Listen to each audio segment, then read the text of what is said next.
Bueno, en primer lugar, mi agradecimiento a la SAP por haber tenido la locura de invitarme a exponer. No, mucho de lo que poco que sé se lo debo a la SAP y a la confianza que en su oportunidad tuvo Marcos con Ricardo Gutiérrez. Y en agradecimiento a lo que me enseñaron, una primera observación para una sugerencia para Gustavo, lo que recién planteaste: no creas todo lo que dice la cuenta de inversión. En este encuentro, ¿no? Ya cuando uno está más cerca del retiro que de empezar nuevas actividades, recuerdo que hace 35 años entré por primera vez a la SAP. Realmente me llevaron, no sé ni dónde fue, ni qué tema, ni quién les puso. Lo único que sé es que cuando salí, había una señora muy elegante, muy educada, que me dijo: querido, ¿vos sos socio de la SAP? Le dije no. Le dije no por no saber, por no decirle, ni sé qué es la SAP. Bueno, entonces toma, dame 10 pesos, llena esta ficha y sos socio de la SAP. Y yo dije, bueno, total, por un año que voy a quedar en la contaduría, 10 pesos más, 10 pesos menos no me va a cambiar la historieta. Bueno, creo que haciendo pronósticos soy tan malo como haciendo la cuenta de inversión. Pero bueno, vale la pena recordar a Nelly Fornero, que realmente fue un puntal en aquellos primeros años de la SAP, la naciente ASAP. Aprovecho esta oportunidad, no me gusta dar charlas académicas, sino básicamente plantear algunas cuestiones que nos lleven más a la reflexión de dónde estamos parados, qué estamos trabajando, porque en definitiva que hay gente que de este tema sabe mucho más que yo, pero entonces quiero comentar algunas de las cuestiones que está en este momento desarrollando la Contaduría General de la Nación. Porque en definitiva el sistema de contabilidad no es nada más que un sistema de información que nos brinda datos sobre la gestión patrimonial, presupuestaria, financiera del Estado, que un poco en consonancia con lo que también planteó Gustavo en el observatorio, tenemos la necesidad de informar al ciudadano, porque en definitiva todos los productos que nosotros hacemos, básicamente la contaduría, no tanto la SAP, que es una organización civil, tiene que tener por objetivo decirle a la gente qué hacemos con la plata. Y lamentablemente, y eso daría para otra charla, a nadie le preocupa qué hacemos con la plata. Porque la cuenta de inversión, cuando la contaduría la presenta, duerme el sueño de los justos en algún cajón del Poder Legislativo. Pero bueno, eso daría para otra charla un poco más profunda. Vamos a medianamente comentar 5 acciones que está desarrollando la Contaduría General de la Nación, siempre en pos de poder brindar más información.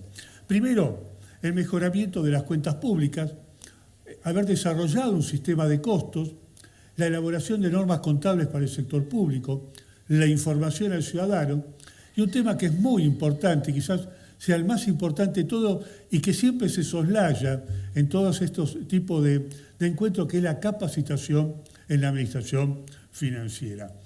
Mejoramiento del plan de cuentas, bueno, el objetivo que se tuvo, pero bueno, antes yo quiero también entrar en estos temas específicos. Quiero decir que todo lo que estamos logrando se pudo lograr porque la Subsecretaría de Presupuesto, a partir de la reforma, tuvo un gran trabajo en equipo, un equipo con la tesorería, Jorge Domper, Horacio Murcia, el presupuesto, con Luis Rajuán, Susana Vega, Joaquín Alperovich, Luisito Tolosa, los queridos Feo y Martirere, la parte de la Dirección de Información Financiera, con Ricardo Brusi y María Eva Sánchez, y alguien que siempre pasa desapercibido, pero que es la que permite que todo esto llegue al conocimiento de los organismos, que es el Centro de Capacitación con Gabriela Candal. Es decir, todos conformamos un equipo de muchísimos años que creo que ha permitido refrendar la confianza que nos dieron Marcos, Ricardo, cuando estuvieron a los primeros años de la reforma. Este mejoramiento del plan de cuenta, ¿cuál es el objetivo? Contemplar la integralidad de los flujos económicos financieros del sector público, es decir, individualizar cada cuenta contable con su correspondiente cuenta de clasificador presupuestario. Como dice la ley, es único y contiene todas las cuentas contables, no solamente las que están relacionadas con el presupuesto, sino también todas aquellas que hacen a la contabilidad general. Sabemos bien que la contabilidad contiene al presupuesto, pero hay otros movimientos que son propios de la contabilidad gubernamental que no necesariamente pasan por el presupuesto, como algunos ajustes contables o aquellas cuestiones que no mueven fondos.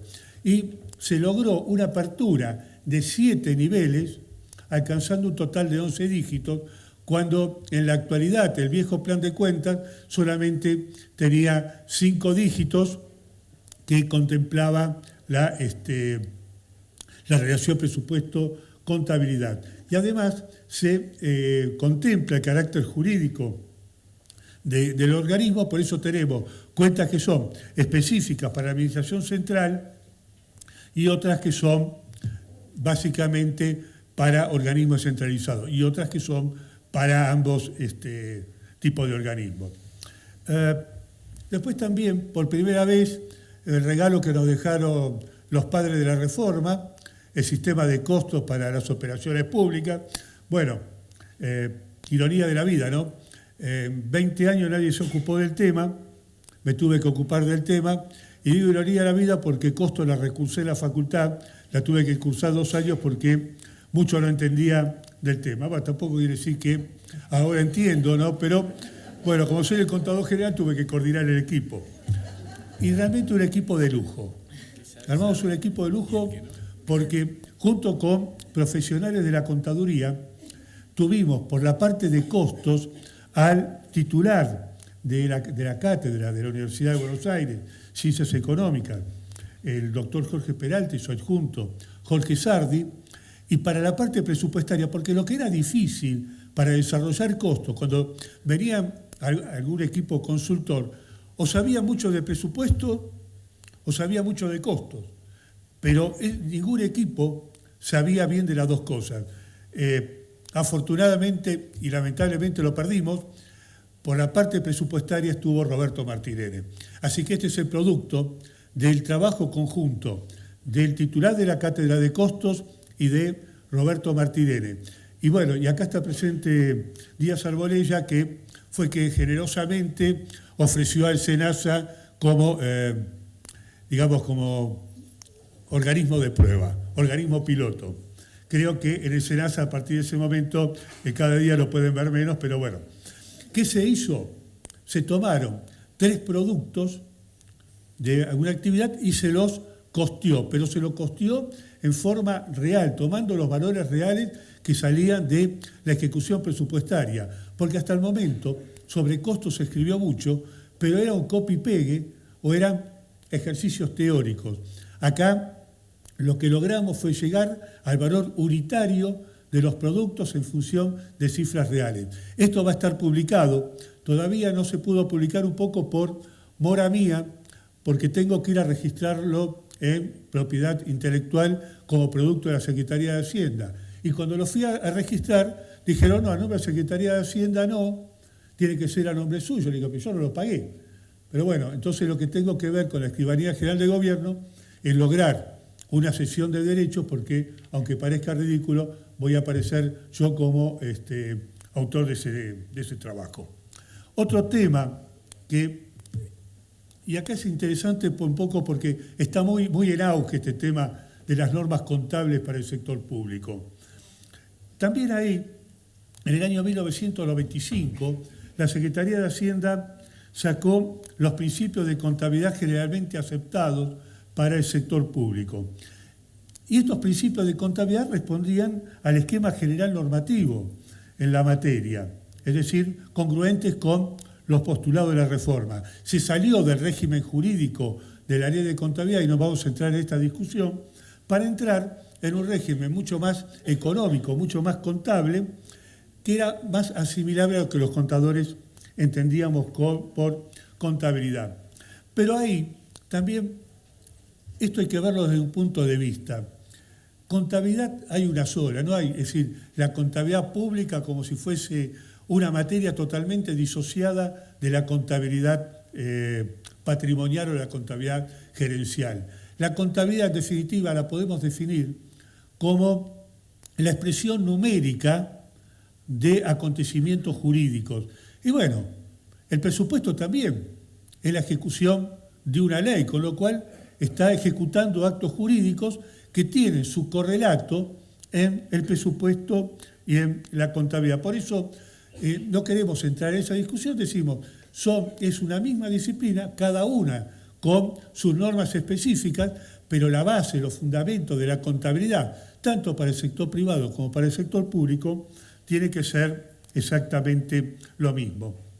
Para realizar elaborar estos nuevos principios para el sector público, también recurrimos a la ayuda de los profesionales de la contaduría, por un lado, y un equipo de la Facultad de Ciencias Económicas, que estaba a cargo del doctor Ricardo Palen Acuña, que profesor emérito de la facultad, honoris causa también de la facultad, y nuevo decano electo de la Facultad de Ciencias Económicas, con los cuales hemos trabajado con Juan José Permuy y Ana María Campos, que muchos de ustedes lo tienen que conocer.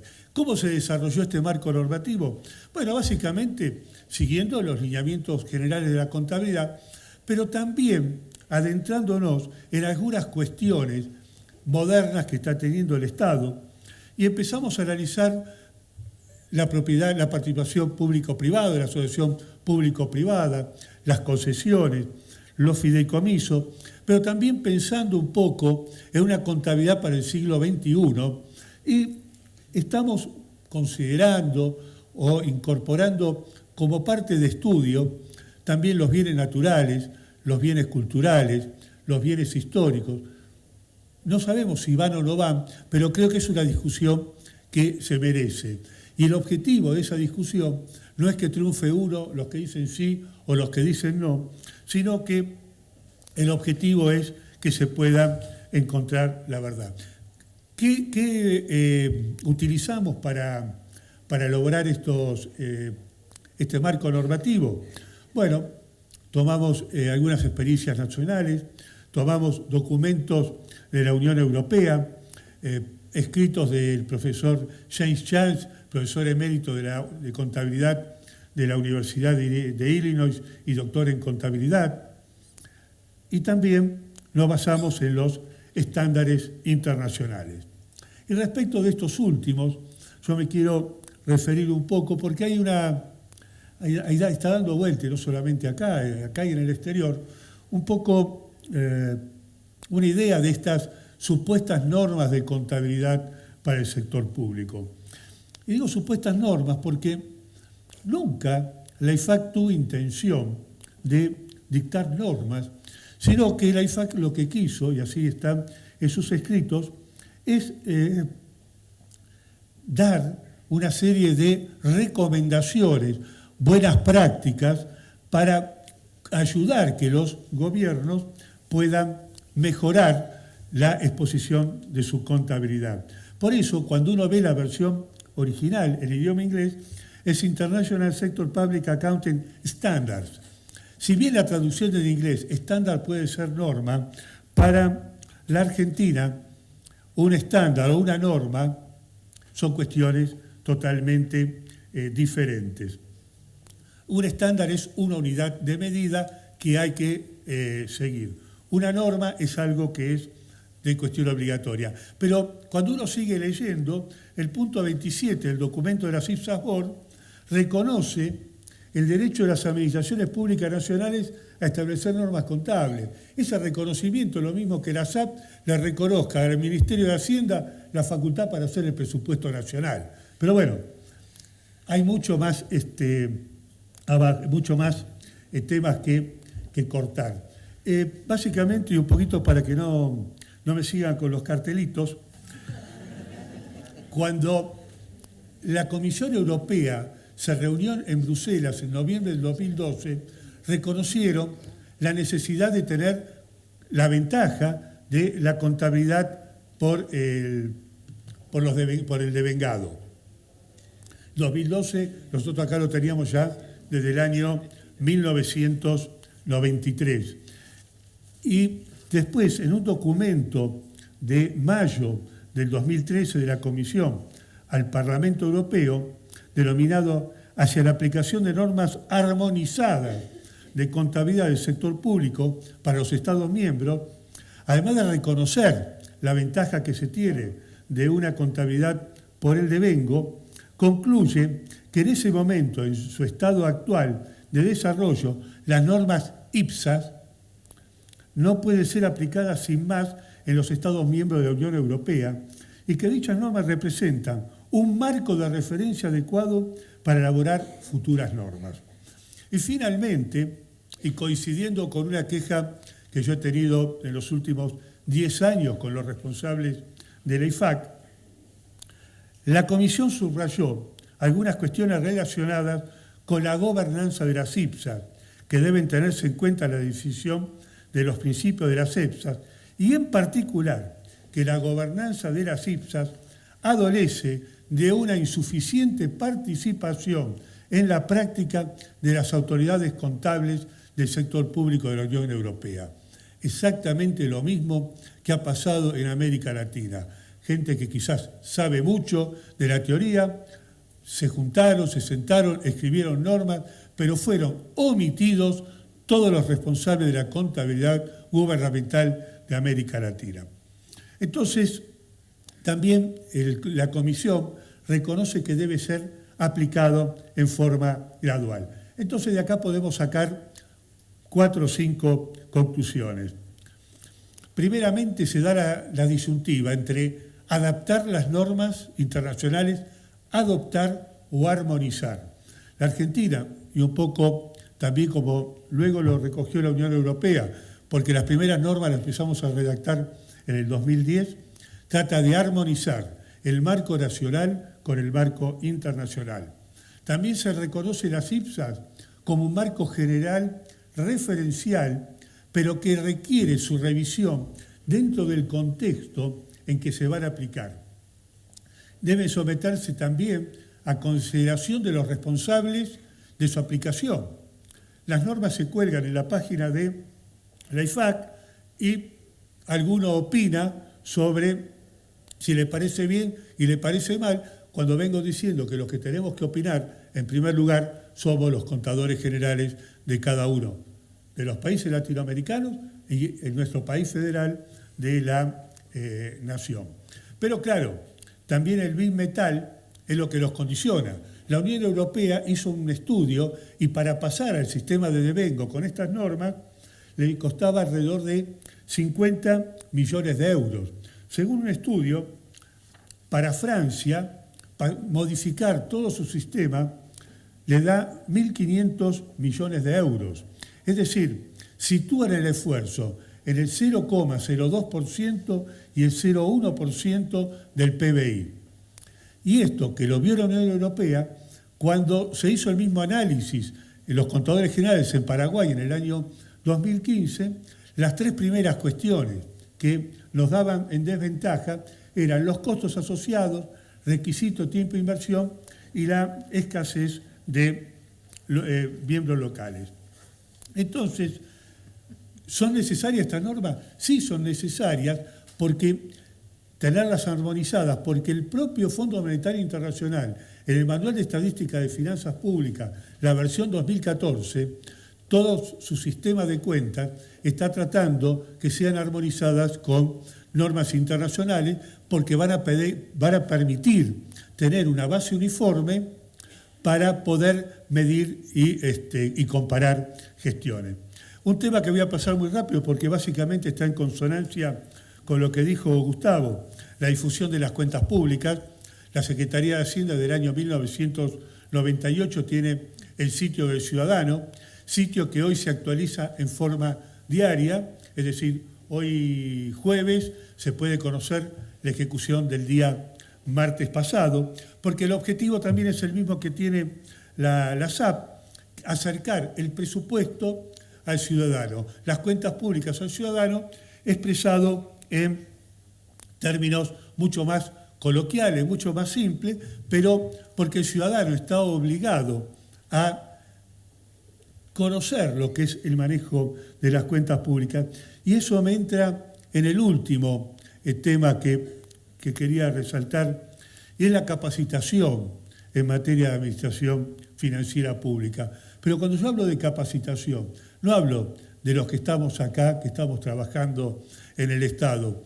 Lo que tiene de bueno las elecciones en este país es que uno escucha a determinados candidatos hablar de presupuesto y de reducción del gasto, y realmente yo sé poco del tema, pero ellos saben mucho menos, porque dicen algunas barbaridades que realmente eso solo lo invalidaría para ser candidato. Cuando yo hablo de capacitación, es que la capacitación tiene que llegar a todos los niveles, porque está muy bien lo que va a presentar Gustavo, pero ¿cuántos realmente lo van a entender por más que la explicación es simple? Porque este no es un tema para profesionales en ciencias económicas, este es un tema para toda la ciudadanía, porque toda la ciudadanía tiene que saber cómo se manejan las cuentas públicas. Por eso, un poco instamos a las universidades, a la formación de profesionales, pero con mentalidad de sector público. No como nos pasó a todos, me incluyo, fuimos contadores, egresados con una mentalidad de sector privado, todos queríamos trabajar en un gran estudio contable, en uno de los Big Five, o Big Four ahora, una multinacional, y bueno, de casualidad caímos en el Estado. Es decir, nosotros ya tenemos que salir con mentalidad de Estado. No puede ser que de la Universidad de Ciencias Económicas egresen contadores que no saben qué es un inciso. No hablamos de un programa presupuestario, no sabe qué es un inciso, no sabe que existe un presupuesto nacional. Pero esto no es un problema solamente de ciencias económicas. El médico, el escribano, el abogado, el ciudadano tiene que saber cómo se manejan las cuentas públicas. Y esto de venir con mentalidad del sector privado se ve claramente en el título de la resolución 25, principios de contabilidad generalmente aceptados. ¿Generalmente aceptados por quién? Si la Contaduría General de la Nación es órgano rector que determina las normas. ¿Pero por qué se le puso generalmente aceptado? Porque venía de la profesión contable que sus principios de contabilidad tenían que ser aceptados por los consejos profesionales. Entonces, un poco para cerrar, la Contaduría General está abierta a todos aquellos que quieran colaborar, universidades, organizaciones de la sociedad civil, profesionales, consejos profesionales de ciencias económicas, serán bienvenidos para debatir, para discutir, para mejorar el marco normativo, pero no para tratar de imponernos normas sobre las cuales no hemos participado. La Argentina tiene una gran tradición en materia de rendición de cuentas. La rendición de cuentas primero nace en Francia en 1789, pero el acta del 25 de mayo de 1810 le exigía al gobierno de aquel entonces, al primer día de cerrado el mes, una rendición de los recursos y los gastos que había tenido en el mes anterior el Estado. Y eso se cumplió. La Contaduría encontró la primera rendición de cuentas del 4 de julio de 1810. La voluntad de informar está tanto por la Contaduría, tanto por las organizaciones civiles. Lo único que nos falta es que la gente, el ciudadano, se comprometa, porque ayer se habló de la cuenta de inversión. No tener la cuenta de inversión aprobada atenta contra el derecho elemental, el derecho de voto, porque si el ciudadano no sabe en qué se gastó su plata, no puede evaluar cómo fue la gestión del gobierno que se fue. Espero haber terminado a tiempo, si no pido perdón por el minuto. Gracias.